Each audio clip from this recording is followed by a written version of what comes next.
In the Americans' history, from the persecuted and unjustly treated African Americans, a great person emerged, Martin Luther King Jr.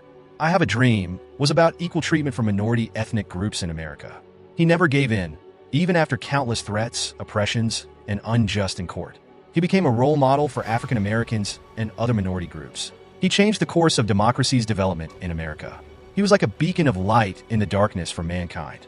If there was a Martin Luther King Jr. for Chinese people, would that Chinese lady be pushed on a subway tracks in New York yesterday? Did you see any Chinese media speak up for her? Only we did it after 500,000 Chinese were killed and 3 million were raped or burned in Indonesia. The first response from the CCP was, they deserve to die. The CCP started doing major trading with Indonesia. What if MLK's lawsuit happened in Indonesia or in communist China?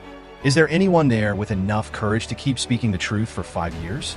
In Martin Luther King Jr.'s autobiography, he said, "What I feared the most were hunger, insults, humiliation, and the torment of time."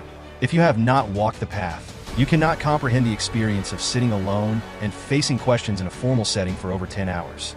This situation closely resembled the lawsuit between me and Bao Xinguo and Ye Yangxia. This involved spending 18 hours a day, 14 of which were spent sitting on a hard chair. People like Xie Mingxiong and those from Boxuan were also present. Bao Xinguo fell asleep 7 or 8 times while I sat there in an upright pose. Tell me who can bear it for 5 days in a row. And what about all of the other depositions from these lawsuits? But I really do share the same feeling as MLK. To be able to make it through while having to bear this kind of loneliness, humiliation, insults, and torment.